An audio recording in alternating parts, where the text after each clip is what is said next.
To my YouTube channel. हमने कल 9th class का जो न्यू सिलेबस है मैथ की बुक का उसके 1.1 एक्सरसाइज स्टार्ट की थी, जिसमें हमने जितने भी क्वेश्चन नंबर 1 के पार्ट थे उसमें से रैशनल और इरेशनल सेपरेट करने थे। उसके मैंने आपको 5 पार्ट करवाए थे और जो बाकी हैं वो मैंने इधर लिखे हुए हैं। ये 6 है, ये 6 पार्ट था, ये 7 है, ये 8 है और ये 9 है। इसके 9 पार्ट थे और ये पहला है कि 5 + √11 ये 3 है, 3√3 + 13√। इसको हमने कैलकुलेट करना है। अगर हमारा जो आंसर आया उसको हमने जो डेफिनेशन कल रैशनल और इरेशनल की पढ़ी थी उसमें से हमने उसको देख के बताना है कि ये रैशनल है या फिर इरेशनल है। फॉर एग्जांपल इसमें है 5 + √11, तो इसका आंसर आ रहा है कैल में ये आ रहा है इसका आंसर 8.316624 8.316624। ठीक है, आगे देखिए, आगे वाला √3 + √13, तो ये हमारे पास इसका आंसर ये आ रहा है। ये है 5.33,760। ठीक है, नेक्स्ट है 15/4, तो ये 3.75 आ रहा है, 3.75। ठीक है, नेक्स्ट हमारे पास है 2 - √2 और इसको मल्टीप्लाई करवाना है 2 + √2 से, तो ये हमारे पास इसका कुछ इस तरह आंसर आ रहा है 0.258578।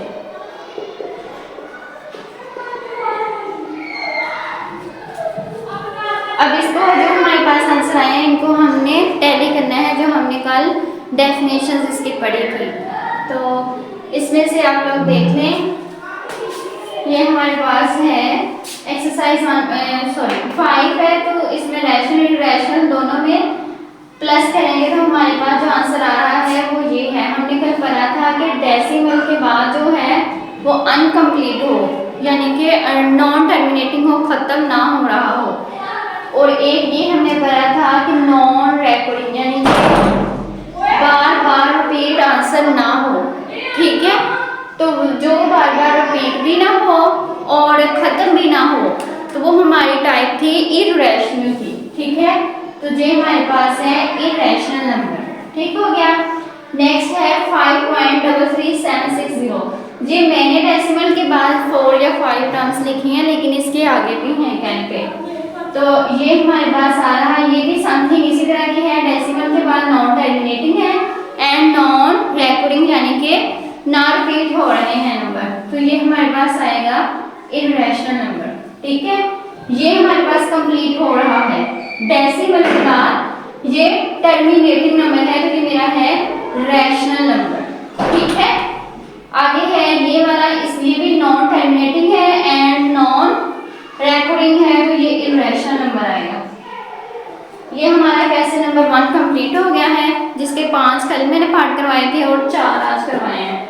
ये आपने करके देख लेने हैं कैल पे, उसके बाद जो आंसर आएगा उसको आपने खुद से जज करना है, जो हमने पीछे डेफिनेशन पढ़ी थी रैशनल की और इरेशनल की। ठीक है, उससे हमें अगर पता चल जाएगा कि ये रैशनल है या इरेशनल है। 1 के बाद हमने क्वेश्चन नंबर 2 लिखना है, करना है, जिसमें हमें पूछ रहे हैं कि जितना भी क्वेश्चन नंबर 2 के जितने पार्ट हैं उनको आपने just represent the flowing number on line पर। स्केल के ऊपर जो लाइन होती है उनके थ्रू हमने जितने भी हमारे पास वो पार्ट होंगे उनको हमने सिर्फ उसके ऊपर रिप्रेजेंट करना है। ठीक है, फॉर एग्जाम्पल ये हमारे इसके पार्ट थे, टोटल 6 इसके पार्ट हैं, जो कि मैंने सारे के सारे लिख लिए हैं। ठीक है, नंबर लाइन पर हमें शो किस तरह करवाना है, मिड में होता है 0 और इस साइड पे होते हैं प्लस वाले,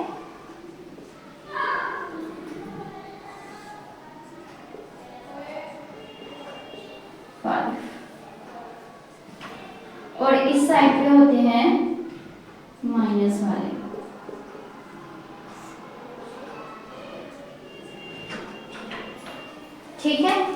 ये हमारे पास होते हैं। अगर आप देखें फॉर एग्जांपल 1 है, 1 और 2 के बीच में जो भी नंबरिंग होगी, जो भी काउंटिंग आएगी वो आएगी 1.0, सॉरी 1.1, 1.2, 1.3, 1.4, 1.5, 1.6, 1.7, 1.8, 1.9, उसके बाद जाकर 2 बनेगा।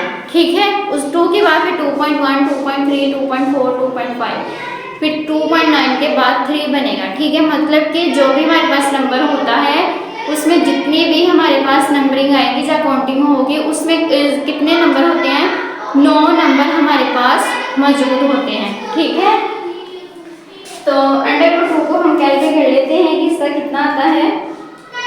√2 हमारे पास आता है 1.4।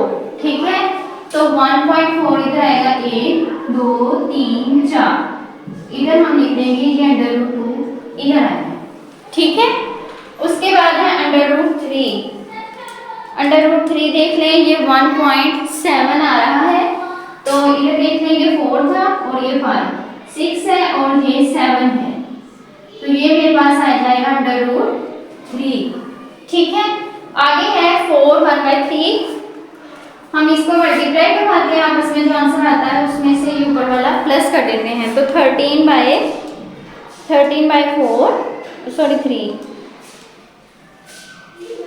जे 4.3 आ रहा है। तो 4 के बाद आप ये 3 लाइनें काउंट कर लें, तो ये बन रही हैं, यहाँ भी जे अटैच होगा। ठीक है, नेक्स्ट है हमारे पास माइनस है,